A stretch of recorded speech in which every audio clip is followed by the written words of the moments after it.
கோரைக்கால் அப்படிங்கிற ஊர்ல ஆழ்வான்னு ஒரு செல்வந்தர் இருந்தாரு. சரியான கருமி. தன்னை நாடி வர்றவங்களுக்கு ஒரு செப்பு காசு கூட கொடுக்க மாட்டாரு. அந்த காலத்துல எல்லாம் புலவர்கள் இந்த மாதிரி செல்வந்தர்களையும் அரசர்களையும் புகழ்ந்து பாடி பரிசல் வாங்குறது வழக்கம் இல்லையா? அப்படி இவரை தேடி புலவர்கள் வரும்போது இப்படி வலிய வரும் புகழ விடுறதுக்கும் அவருக்கு விருப்பம் இருக்காது. அதனால வர்றவங்களுக்கு பெரும் பரிசு தரதா சொல்லி தன்னை புகழ்ந்து பாட வச்சு கேட்டு சந்தோஷப்படுவாரு. அப்புறமா பரிசு தர நேரத்துல ஏதாவது காரணங்களை சொல்லி அவங்கள பல நாள் இழுத்தடிச்சு அவங்களாகவே சே இவன்கிட்ட இருந்து ஒன்னும் வாங்க முடியாது அப்படின்னு விலகி போற மாதிரி செஞ்சிருவாரு. இப்படி ஏமாற புலவர்கள் அவரை எதிர்த்து பேசவோ இல்ல இவர் இப்படிப்பட்ட ஆளு, சரியான கஞ்சன், யாரும் இவர்கிட்ட போகாதீங்கன்னு வெளியில சொல்லவும் தைரியம் இல்ல. ஏன்னா இவர் தான் செல்வந்தராச்சே, அதனால தங்களுக்கு ஏதாவது ஆபத்து வரும்னு பயப்பட்டாங்க. இப்படி இருக்க ஒரு சமயம் ஔவையார் அந்த ஊருக்கு போன போது இந்த ஆழ்வானை பத்தி தெரியாததுனால அவரை போய் பார்த்து பரிசல் வாங்க போயிருந்தாங்க. ஔவையார பத்தி கேள்விப்பட்டிருந்த அந்த செல்வந்தர், ஆஹா இந்த அம்மா அரசர்களுக்கு ரொம்ப வேண்டியவங்களாச்சே, அதனால இவங்கள பகச்சுக்க கூடாது, எப்படியாவது நயமா பேசி அவங்கள அனுப்பிடணும் அப்படின்னு நினைச்சாரு. ஔவையார நல்லபடியா வரவேற்று அவரை புகழ்ந்து பாடின பாடல்களை எல்லாம் கேட்டு ரசிச்சவரு, உங்க பாடல்கள் எல்லாம் என் உள்ளத்தை அப்படியே கொள்ளையடிச்சிருச்சு, நாளைக்கு வாங்க உங்களுக்கு ஒரு பெரிய யானை தரேன் அப்படின்னு சொல்லி அனுப்பினாரு.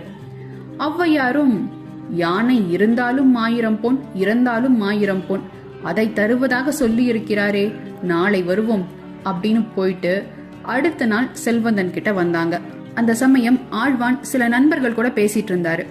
ஔவைய பார்த்ததும், ஔவையே மன்னியுங்கள், பல வேலை பழுக்கள், அதற்கு நடுவில் தங்களுக்கு என்ன பரிசு தருகிறேன் என்று சொன்னதையே மறந்துவிட்டேன், என்ன தருவதாக சொன்னேன் அப்படின்னு கேட்டாரு.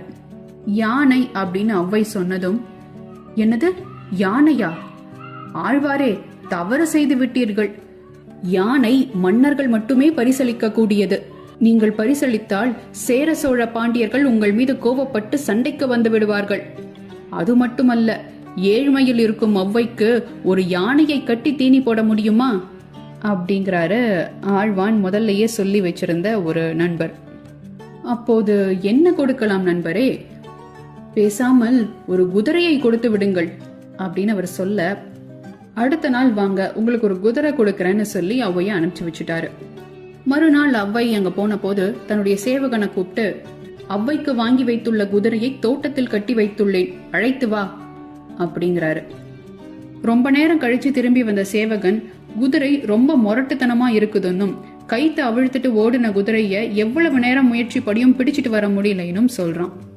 இத கேட்ட ஆழ்வான், நல்ல வேளை, முரட்டு குதிரையை உங்களுக்கு தந்து அது உங்களை கீழே தள்ளி காயம் பட்டிருந்தால் நான் பெரும் பாவத்துக்கு ஆளாகி இருப்பேன், நாளை வாருங்கள், நன்றாக பால் கறக்கும் ஒரு எருமையை தந்து விடுகிறேன் அப்படின்னு சொல்றாரு. ஔவையும் விடா கண்டனா அடுத்த நாள் வந்தாங்க. இது என்னடா இந்த கிழவி இப்படி விடாமல் துரத்துகிறாள் அப்படின்னு புலம்பிய ஆழ்வான், எருமை யமனின் வாகனம், அதனால் தங்களுக்கு ஒரு நல்ல எருதை தந்து விடலாம் என்று எண்ணியுள்ளேன், நாளை வாருங்கள் அப்படின்னு சொல்றாரு. மறுநாளும் ஔவை வராங்க.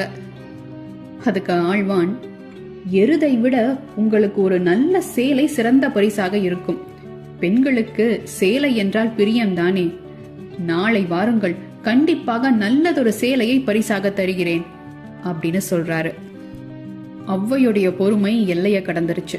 ஆழ்வானுடைய ஏமாற்று விதையும் புரிஞ்சு போச்சு. கோரைக்கால் ஆழ்வானே, என்ன நாளை அந்த சேலையும் திரிந்து திரியாகி விடுமோ அப்படின்னு கேக்குறாங்க. ஔவையுடைய ஏளனத்தை கேட்ட ஆழ்வான் தலை குனிஞ்சு நின்னான். இப்படி கஞ்ச புத்தி கொண்ட ஆழ்வானுடைய செய்கைய பழிச்சு பாடின பாடல் தான் இது.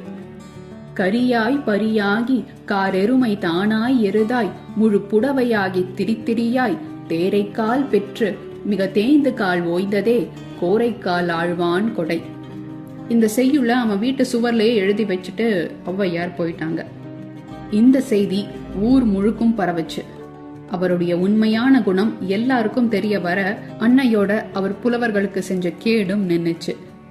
கோரைக்கால் அப்படிங்கிற ஊர்ல இருக்கிற ஆழ்வான் என்பவனுடைய ஈகை யானையாகி யானை குதிரையாகி கருநிற எருமையாகி எருதாகி ஒரு முழு புடவையாகி கடைசியில அந்த புடவை திரித்திரியாய் கிழிந்து கந்தலாவது போல எதுவும் இல்லாமல் ஆயிற்று. தேரை அப்படின்னா தவளைன்னு அர்த்தம். அந்த தவளையுடைய கால் எப்படி மெலிஞ்சு போய் இருக்குமோ அது போலவே என்னுடைய கால்களும் இவன் வீட்டுக்கு பரிசில் வாங்குறதுக்காக நடந்து நடந்து தேஞ்சு போச்சு. இதுதான் நான் பெற்ற கொடை அப்படிங்கறது இந்த பாடலுடைய பொருள். இந்த காலத்துல கூட இப்படி அதையும் இதையும் தர்றதா தாராளமா வாக்கு கொடுத்துட்டு எதுவும் கொடுக்காம இருக்கவங்களும் இருக்காங்க. ஆனா அவங்கள பழிச்சு பாடுறதுக்கு ஔவையார் தான் இல்லை.